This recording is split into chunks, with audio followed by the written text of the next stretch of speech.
I'm going to go straight in with some Prussian blue.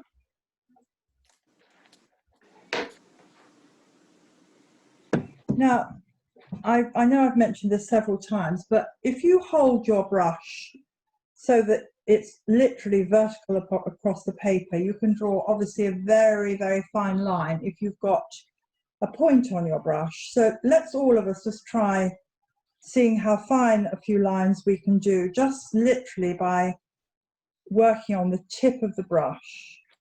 You can do some vertical lines like I'm doing. Okay? And then try doing some that are horizontal, again on the tip of the brush. So you have to hold your fingers actually on this whorl, which is the metal part of the brush, and look at the tip of your brush and make sure it's a point. And then literally go do some, horizontal lines across those others.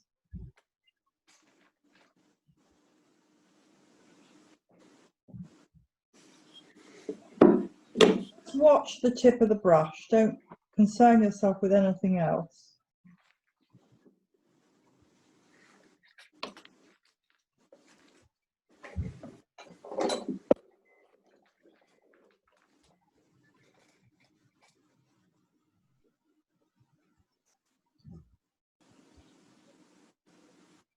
And let's do the same with curves. Let's do some curves. Again, on the tip of the brush. I don't want you to do a circle, just do some curved lines and get the feel of the brush doing the work, not you.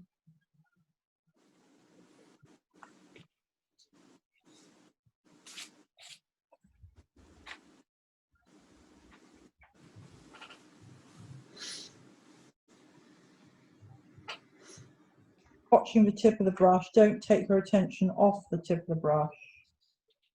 If it goes off, bring it back again.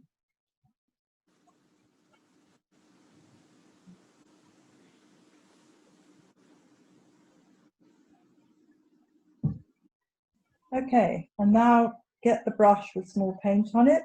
And this time, go from the tip of your brush, but then let the head of the brush gradually flatten onto the page. So you're using the side of the brush.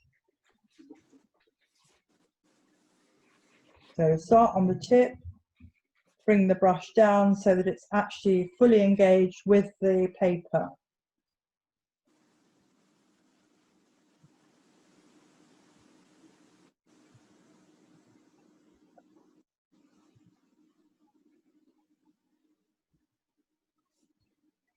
And again, you can go from the tip of the brush, maybe move your fingers a bit higher up onto the wooden part of the handle.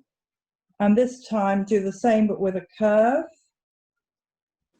And feel the spring of your brush. Also turn your brush over as you bring it round. So you're using all the wet paint that's in the brush.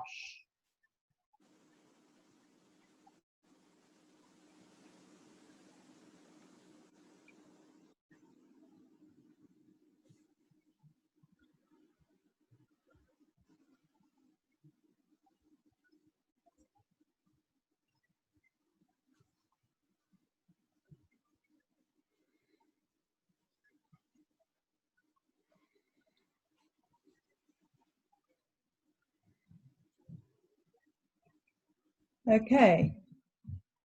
Now, when we come to do the painting of the objects, it is actually important that you're aware of what your brush is doing and that you make your brush, or if you can, describe the shapes that you're working with. So you're using it really like a pencil, but it has obviously it can create a bigger range of marks than a pencil can, in fact. So, just be conscious of what the brush is doing and, don't allow yourself to, if the shape isn't right and you want to wash it off, I hope some of you have got sponges, but perhaps we'll just try doing some little ellipse shapes first of all before we do this. But can you draw one or two ellipses? So the rule really with an ellipse, I'll just tell you very quickly, is that it's a circle that is absolutely symmetrical. So if you were to draw a horizontal line and a vertical line, when you're drawing an ellipse, the top half of the ellipse should actually match exactly the bottom half of the ellipse. That's the rule, okay? So try doing one or two ellipses and then maybe one or two circles. Just again, you know, just let your brush do the work. Don't feel you've got to do anything in particular.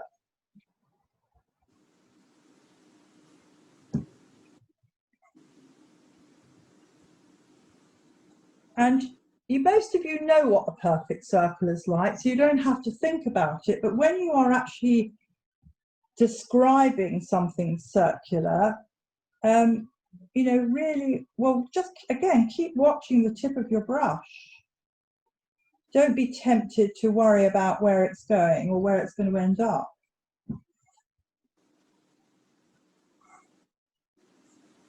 So, and then finally, I hope I'm not going too quickly, but this business of the eye level, your eyes, literally where your eyes are and where you're sitting in relationship to those objects must remain constant, okay, when you're approaching a subject. So if you go back to a painting halfway through, it's important you don't go back to a different position, because if you do, you're going to see things differently.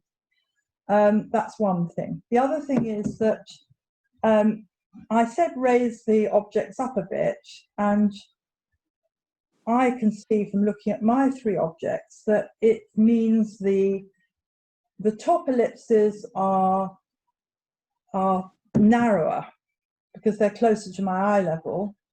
The bottom ellipse is obviously still wider. So if I just do a demonstration of that. So the top ellipse of my glass is something like this.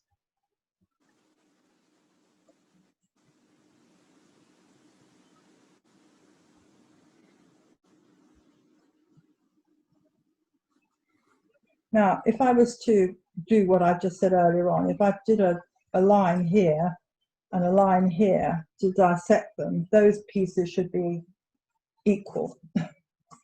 And you can see the width of the ellipse is from here to here, from that point there to that point there. So the higher it is towards my eye level in relationship to this glass is about here.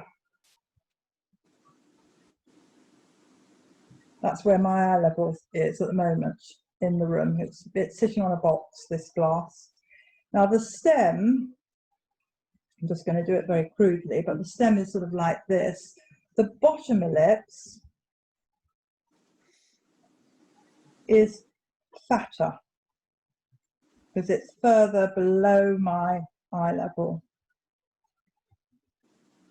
So not very brilliantly drawn, but anyway. Now, what I was saying about washing out, I think at this point it's worth showing you. If you have got a sponge, or even if you haven't got a sponge, let's start from that point. If you haven't got a sponge, you wet your brush, and very quickly before this painting dries, if you want to take something out, you literally work your brush backwards and forwards like this, and then you get your paper towel and you blot. And you can repeat that a couple of times, make sure the water is clean when you're doing it. Now, Prussian blue does stain quite badly, so I'm not going to get absolutely rid of it altogether, but I can get rid of most of it, these construction lines. And if I keep working, if it's on a thick paper, it will allow you to rub it a bit. But don't try doing it on a thin paper, because what you'll do is you'll wreck the surface of the paper and it will start to crumble a bit. You just have to be careful, right? So you could do that a couple of times and get rid of the lines you don't want.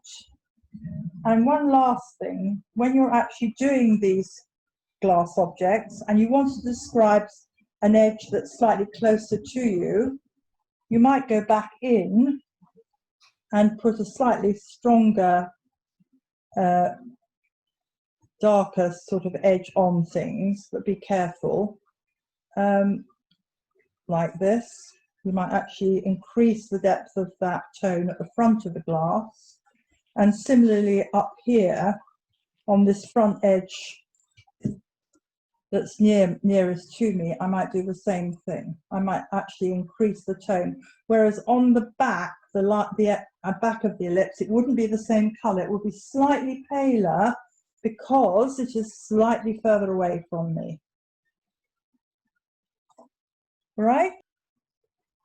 Now, just before we go into the subject, I think if I was starting off, or when I'm starting off, drawing something without a pencil, I mix a very pale wash. So I mixed a pale wash of this Prussian blue because it's at hand, and I would start by, well, I look at one object at a time, and start to put in lightly, and I mean lightly because if you push it in too strongly at this point, you won't get rid of it. And I would also soften it with some water like that. Can you see that?